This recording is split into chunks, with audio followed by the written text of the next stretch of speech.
princípio era o Verbo, e o Verbo estava com Deus, e o Verbo era Deus.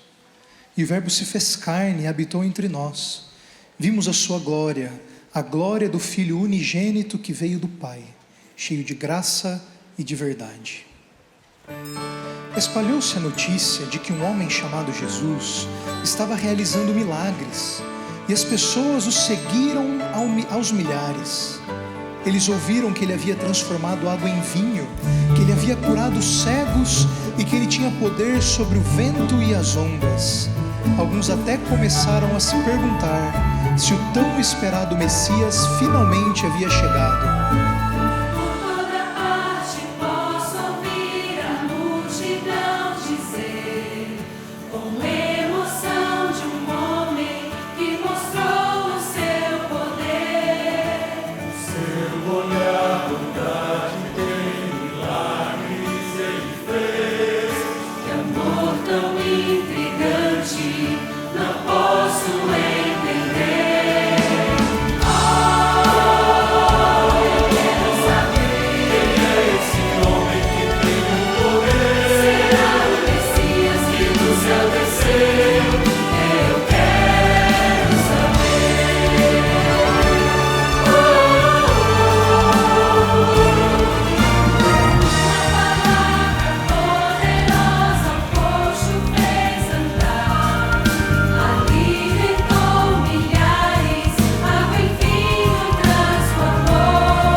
Esse homem Jesus, ele estava sentado ao lado do poço onde eu fui tirar água, e ele me pediu uma bebida.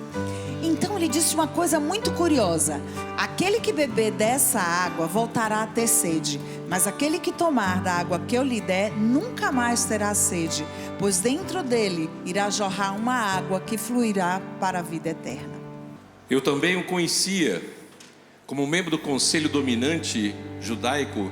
Eu ouvi os ensinamentos de Jesus e sabia em meu coração que ele tinha vindo de Deus, pois ninguém poderia realizar sinais miraculosos se Deus não estivesse com ele.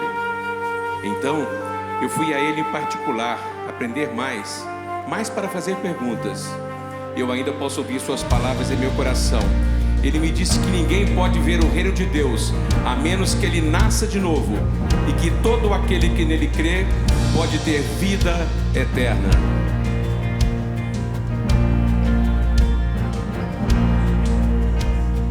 Temos perguntas e a noite nos vem, buscamos respostas em uma oração. Podemos ouvir o Senhor nos dizer: tu deves renascer.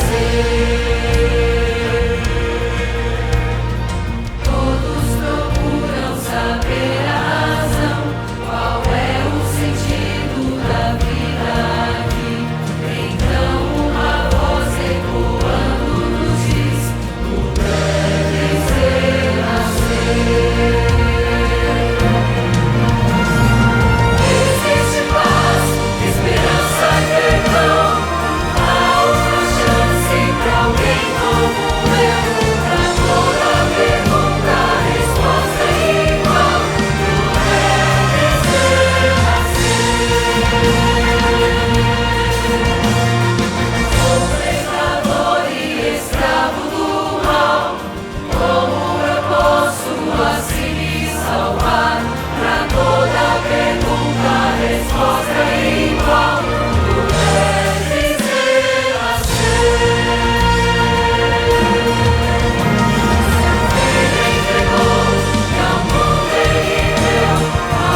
As multidões seguiam Jesus, dentre elas pessoas com as mais diferentes necessidades, os doentes, o coxo, o abatido, e ele teve compaixão de todos, pois eram como ovelhas sem pastor. Quando a Páscoa se aproximava, viajamos com Jesus para Jerusalém. E quando as pessoas ouviram que o Senhor estava a caminho, pegaram galhos de palmeiras e foram encontrá-lo, gritando: Hosana, bem-aventurado aquele que vem em nome do Senhor, bendito seja o Rei de Israel.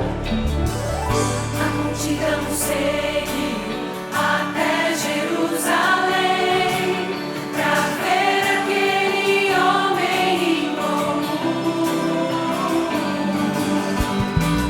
A grande espera finalmente terminou. O prometido rei aqui chegou. Ouço vozes dizendo: Ele é o Cristo vivo, santo.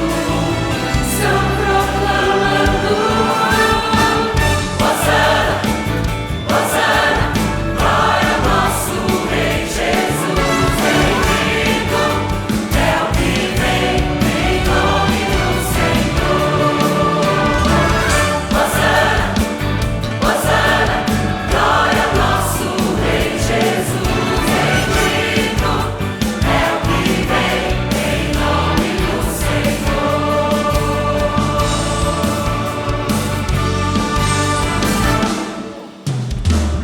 Maravilhados puderam observar as portas de Jerusalém entrar.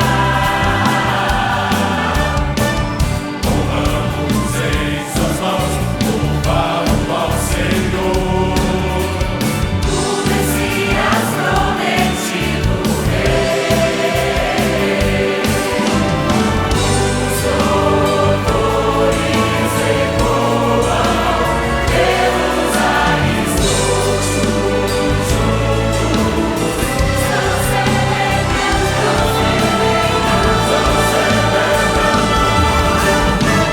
Hosana, Hosana, glória ao nosso Rei Jesus. Bendito é o que vem em nome do Senhor. Hosana, Hosana, glória ao nosso Rei Jesus. Bendito é o que vem em nome do Senhor. Unidos cantam em louvor. Glória a Deus na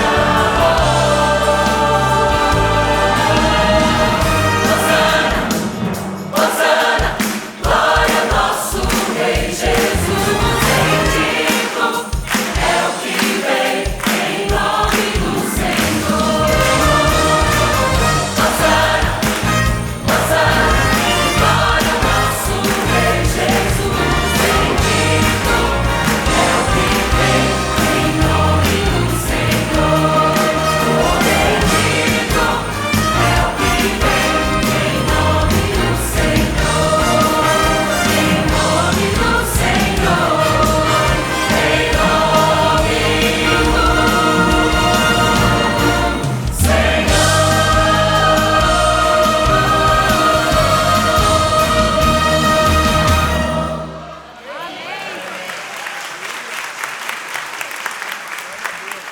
Vários dias depois, na noite da Páscoa, nos reunimos com o Senhor no cenáculo. Enquanto fazia a refeição, Jesus falou de sua morte, de sua traição, e é claro, fui rápido em me gabar de dar minha vida de bom grado por ele. Você realmente dará sua vida por mim? Ele perguntou. Digo a verdade, Pedro, nesta mesma noite, antes que o galo cante 2 vezes, você negará 3 vezes que me conhece.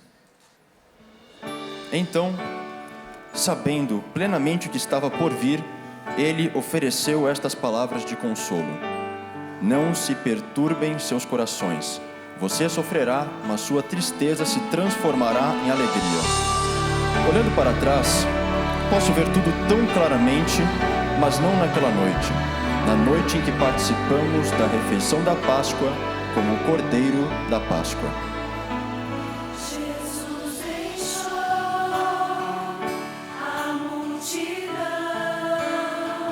se reunir com seus irmãos. Partiu o pão, o vinho deu, celebração antes de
Jesus, meu filho, ainda me lembro quando o anjo apareceu e me disse: mulher agraciada por Deus, não tenha medo, o Senhor está com você. Maria, você dará luz a um filho e lhe dará o nome de Jesus. Ele será maravilhoso e será chamado Filho do Altíssimo. Mas, no entanto, ele foi preso, foi maltratado, flagelado, cuspido. E embora Pilatos não tenha visto culpa nele, ele foi morto.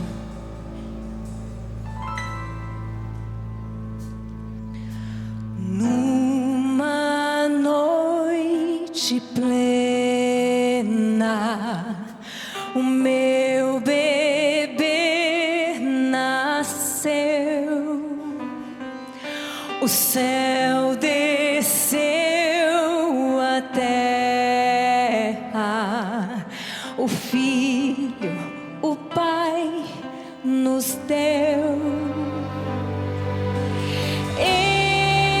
Emoção eu senti a contemplar Deus aqui. Um bebê nos nasceu, Rei dos Reis.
suas mãos, só a dor no Calvário se entregou.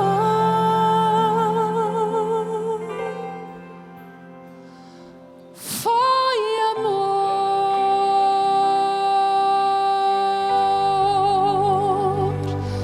filho meu.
maravilhoso que a história de Jesus Cristo não termine com a morte, termine em vitória.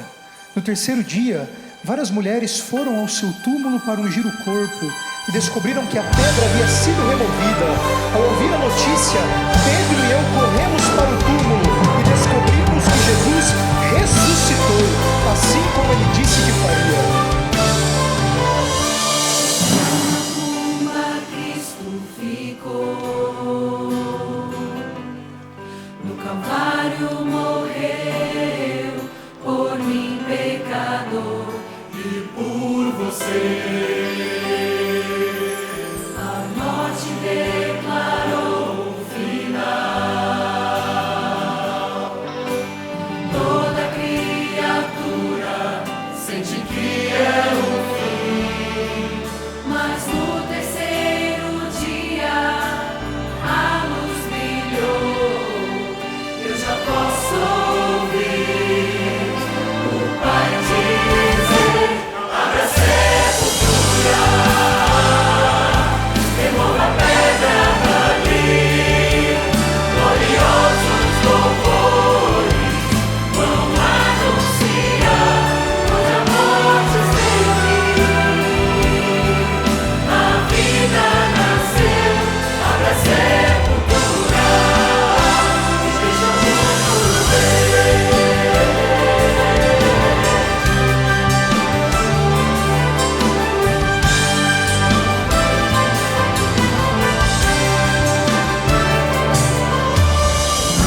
Coração sofredor,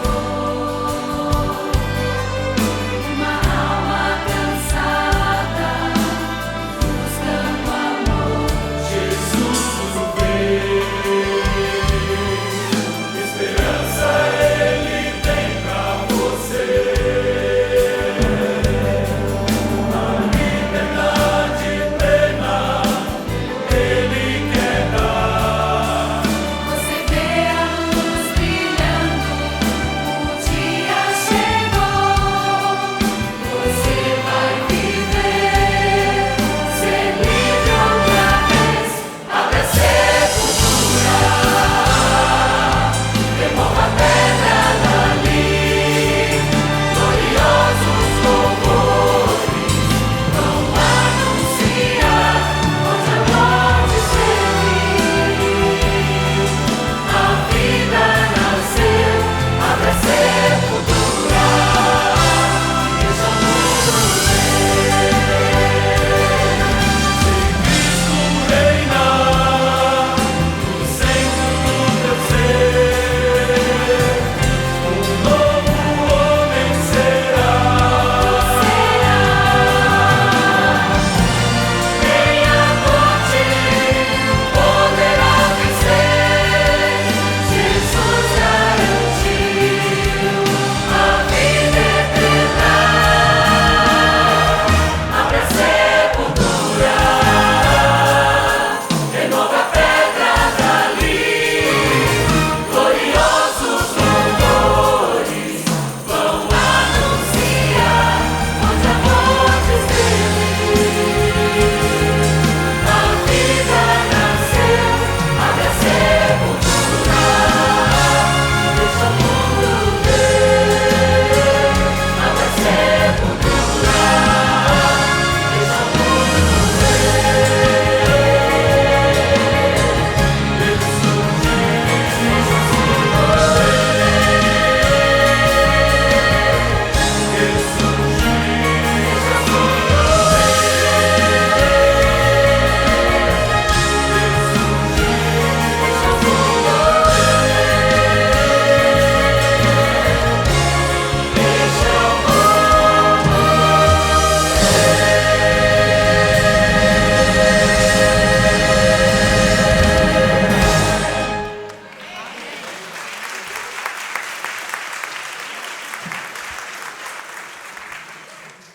Era Páscoa no ano 31 a.C., quando Jesus reuniu os seus 12 discípulos mais próximos pela última vez antes de ser crucificado. Para muitos em Jerusalém era só mais uma Páscoa. Para Jesus era a noite que antecedia a sua maior agonia. Naquela noite Cristo seria preso e as suas palavras ditas em Mateus 26, 31 e 32 seriam cumpridas. Então lhes disse Jesus, diz o texto: essa noite todos vós vos escandalizareis comigo, porque está escrito: eu ferirei o pastor e as ovelhas do rebanho ficarão dispersas. Mas depois da minha ressurreição, eu irei adiante de vós para a Galileia.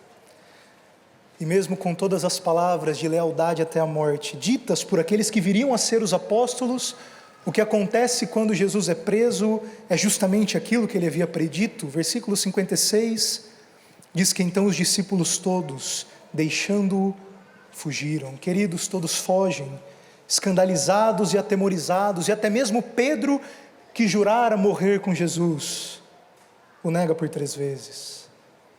Sabe, naquela noite a esperança havia sido sequestrada, e na sexta-feira eles veriam Jesus sendo crucificado, e a promessa da ressurreição, que havia sido feita no versículo 32, simplesmente é apagada da mente dos discípulos.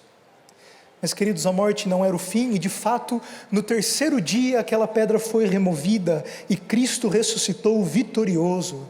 E agora você corta essa cena para Atos capítulo 2, onde nós encontramos aqueles mesmos discípulos covardes que fugiram temendo pela própria vida, pregando em Jerusalém com destemor e intrepidez, e multidões sendo convertidas. Queridos, o que acontecera, o que mudara na vida daqueles homens, foi precisamente o encontro com o Senhor ressuscitado, que transformou aqueles discípulos primitivos em invencíveis testemunhas. Jesus havia ressuscitado, e as últimas palavras antes de ascender ao céu haviam sido uma verdadeira comissão. Aqueles homens e mulheres que presenciaram a morte, ressurreição e ascensão de Jesus, que a princípio estavam preocupados com o tempo das coisas. Senhor, quando é que o seu reino será restaurado na terra? Eles têm a sua mente mudada. Jesus redireciona a prioridade, e Atos capítulo 1, versos 7 e 8, diz que Jesus responde a eles: não vos compete conhecer os tempos ou as épocas que o Pai reservou para sua exclusiva autoridade, mas vós recebereis poder ao descer sobre vocês o Espírito Santo, e sereis minhas testemunhas, tanto em Jerusalém, como em toda a Judeia e Samaria, e até os confins da terra. Em outras palavras, não se preocupem com o tempo, apenas sejam minhas testemunhas. Queridos, aqueles homens e mulheres, especialmente os 12, haviam acompanhado o ministério, a crucifixão de Cristo, e é verdade que a princípio eles pensaram que tudo havia se acabado, e mesmo após a ressurreição de Jesus, eles foram lentos e tardios para acreditar que algo tão extraordinário havia acontecido. Mas o Cristo ressurreto apareceu para aqueles homens e mulheres, eles já não podiam negar aquilo que eles estavam vendo, e foi precisamente essa verdade que se tornou a poderosa força motivadora, que transformou aqueles discípulos medíocres em testemunhas, que se recusaram a negar aquilo que eles haviam visto. Querido, foi o encontro com o Cristo ressuscitado que nos trouxe até aqui hoje. Sem esses encontros, o cristianismo jamais existiria. Foi a ressurreição que se transformou no fundamento da fé e da pregação. Como diz Paulo em 1 Coríntios 15, verso 4, se Cristo não ressuscitou, é vã a nossa pregação e é vã a nossa fé. Eles haviam testemunhado isso, eles não apenas criam no fato da ressurreição, eles sabiam que Cristo havia ressuscitado, eles haviam visto Cristo, eles haviam tocado Cristo, eles haviam partilhado de refeições com Jesus.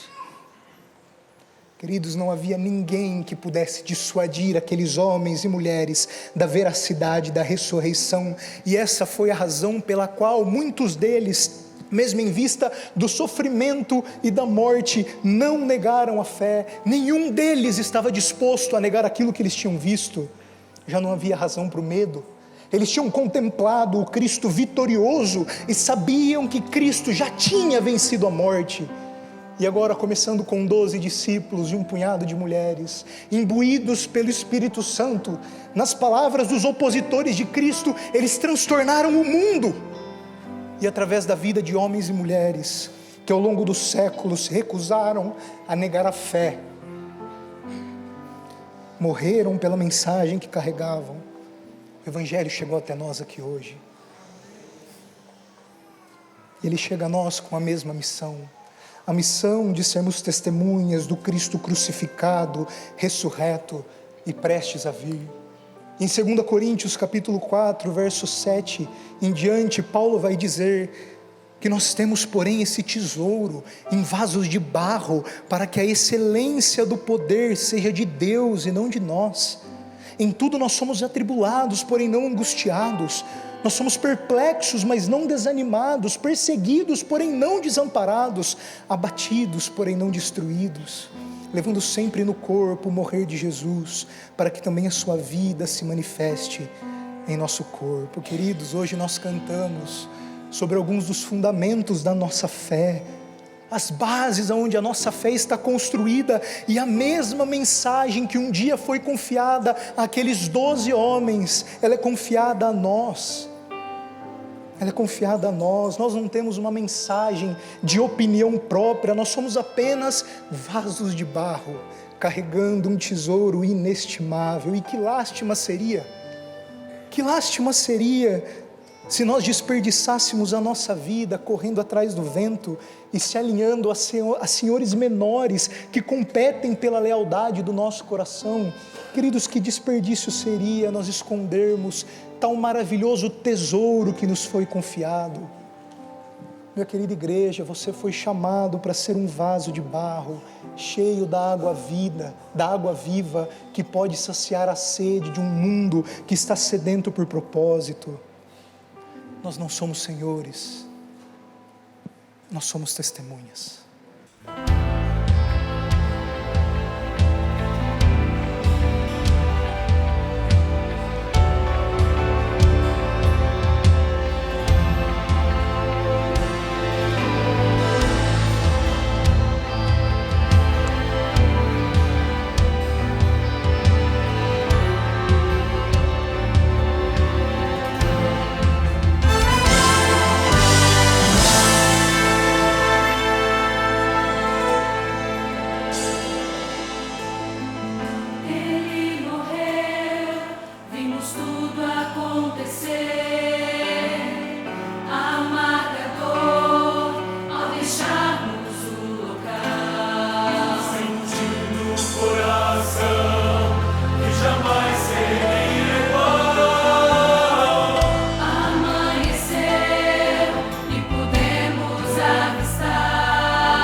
Querido e amado Pai, que esse testemunho seja vibrante em nosso coração. Amém. Que o mesmo poder que tomou posse dos apóstolos e daquelas mulheres no dia do Pentecostes seja derramado sobre a nossa vida hoje, um poder que já está disponível para nós, Pai. Amém. Que o Santo Espírito tome o nosso coração, que sejamos verdadeiras testemunhas e que mais uma vez o mundo seja transtornado pela mensagem do Cristo crucificado e ressurreto. Nos dê poder, Pai, para que nós proclamemos a Tua vinda o mais breve possível a essa terra. Nos abençoe, Pai. É no nome de Cristo Jesus que nós oramos. Amém.